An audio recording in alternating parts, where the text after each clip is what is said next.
Seating arrangement बहुत important topic है, जो लगभग प्रत्येक एग्जाम में यहाँ से 3 से 5 क्वेश्चन तक पूछी जाती है। यानी चाहे वो बैंक का कोई एग्जाम हो या एसएससी का हो या रेलवे का हो या एसएससी जीडी हो, जो भी है यानी रीजनिंग से क्वेश्चन आता है तो सीटिंग अरेंजमेंट हमेशा पूछी जाती है। ध्यान रखिए, सीटिंग अरेंजमेंट पहले हमें ये देखना है कि जैसे हम लोग बारात में जाते हैं तो बाराती में लोग जो है लाइन लग जाता है या बैठ के खाना खाता है। तो मान लो 5 व्यक्ति या 10 व्यक्ति या 50 व्यक्ति अगर एक लाइन में खड़े हैं या बैठे हैं तो फेस पर डिपेंड करता है कि फेस उन लोग का किधर है। फेस अगर हो सकता है नॉर्थ में, हो सकता है ईस्ट में, सभी ईस्ट में है, हो सकता है वेस्ट में फेस, हो सकता है नॉर्थ में फेस नॉर्थ में, या हो सकता है साउथ। तो हमें देखना है कि अगर हमको बैठा दिया नॉर्थ करके फेस या साउथ करके फेस, तो हम लोग जो है कैसे बैठे हुए हैं, किस अरेंजमेंट में है, ये हमें देखना है। तो ध्यान रखो, बड़ी आसान है, अगर समझोगे तो पहले हम लोग देखते हैं कि इसमें पढ़ना क्या क्या चाहिए। तो पढ़ना हम लोग को horizontal seating arrangement, horizontal seating arrangement. दूसरा पढ़ना हम लोग को vertical, vertical seating arrangement. Third पढ़ना हम लोग को सर्कुलर, सर्कुलर सीटिंग अरेंजमेंट।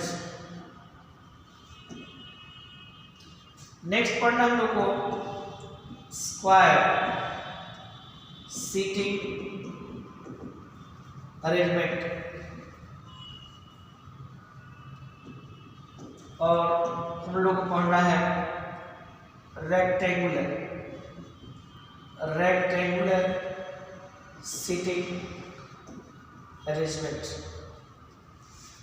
चलो, ये फर्स्ट क्लास में हम लोग पहले क्लास पहला है सीटिंग अरेंजमेंट का। इसमें हमें हॉरिजॉन्टल, वर्टिकल और सर्कुलर, स्क्वायर और रेक्टेंगुलर में अंतर क्या है, किसको हम लोग कहेंगे हॉरिजॉन्टल सीटिंग अरेंजमेंट है। तो ध्यान रखना, यदि व्यक्ति का फेस नॉर्थ में, यदि 10 लोग या 5 लोग या जितने भी व्यक्ति हैं उसको खड़ा कर दो, फेस करा तो नॉर्थ में, तो समझ जाना हॉरिजॉन्टल बैठे हुए हैं। या साउथ में भी अगर फेस कर दे तो भी हॉरिजॉन्टल है। इसका मतलब हॉरिजॉन्टल उसे कहेंगे जब व्यक्ति का फेस नॉर्थ या साउथ किसी एक डायरेक्शन में हो या दोनों डायरेक्शन में हो। वर्टिकल तो किसे कहेंगे, तो व्यक्ति अगर देखेगा ईस्ट में यानी पूरब में, या व्यक्ति देखेगा पश्चिम में, तो यदि व्यक्ति पूरब में या पश्चिम में देखे तो उसको हम लोग कहते हैं वर्टिकल सीटिंग अरेंजमेंट। अगला है सर्कुलर, यानी व्यक्ति जो है किसी सर्कुलर पाथ पर बैठे। जैसे हम लोग डाइनिंग टेबल पे खाना खाते हैं, तो खाना खाते हैं तो हम लोग सर्कुलर बैठ जाते हैं, और डाइनिंग टेबल जो है कभी सर्कुलर मिलता है तो कहीं कहीं तुम्हारा स्क्वायर में मिलेगा और कहीं कहीं रेक्टेंगुलर मिलेगा, जिस पर हम लोग बैठ के खाना खाते हैं। तो सर्कुलर में यदि बैठ के अगर हम लोग खाना खा रहे हैं तो उसी अगर फॉर्मेट में व्यक्ति को बैठा कर और तब उसी से क्वेश्चन तुम्हारे सामने रखें, तो सर्कुलर पाथ पर बैठा कर क्वेश्चन तुम्हारे सामने रखें तो उसको हम लोग सर्कुलर सीटिंग अरेंजमेंट कहेंगे। अगला है तुम्हारा square seating arrangement. Square seating arrangement उसे कहेंगे जब व्यक्ति जो है कि कोई जो है वर्गाकार टेबल पर बैठा है, यानी वर्गाकार वर्ग बनाकर अगर व्यक्ति बैठा हुआ है तो उसको कहेंगे स्क्वायर सीटिंग अरेंजमेंट। अगला है रेक्टेंगुलर सीटिंग अरेंजमेंट। रेक्टेंगुलर कहने का मतलब है आयताकार। यदि व्यक्ति आयताकार पथ पर बैठ जाए, आयताकार पथ पर बैठ जाए तो उसको हम लोग कहेंगे रेक्टेंगुलर सीटिंग अरेंजमेंट। इसके अलावा कभी कभी क्वेश्चन आ जाता है कि एक व्यक्ति एक जो है रो में बैठा हुआ है या कॉलम में बैठा हुआ है, दूसरा व्यक्ति दूसरा रो या कॉलम में बैठा हुआ है, यानी कुछ व्यक्ति को बैठा दे और दोनों जो है लाइन पैरेलल रखे, इसको दीवार कहा जाता है कि दीवार पर बैठा है, दीवार।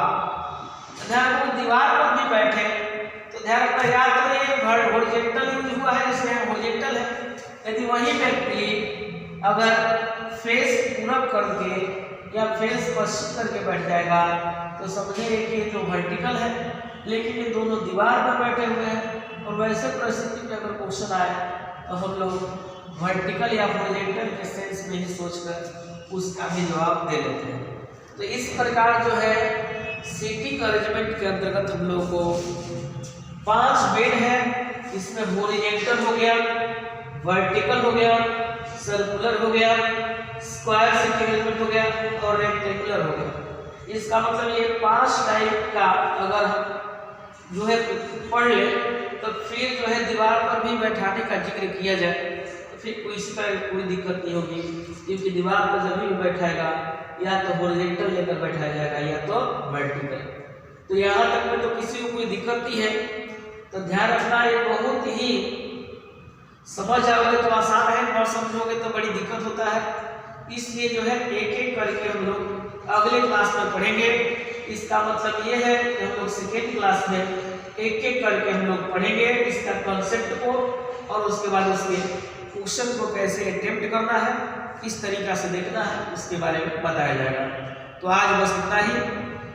Thank you.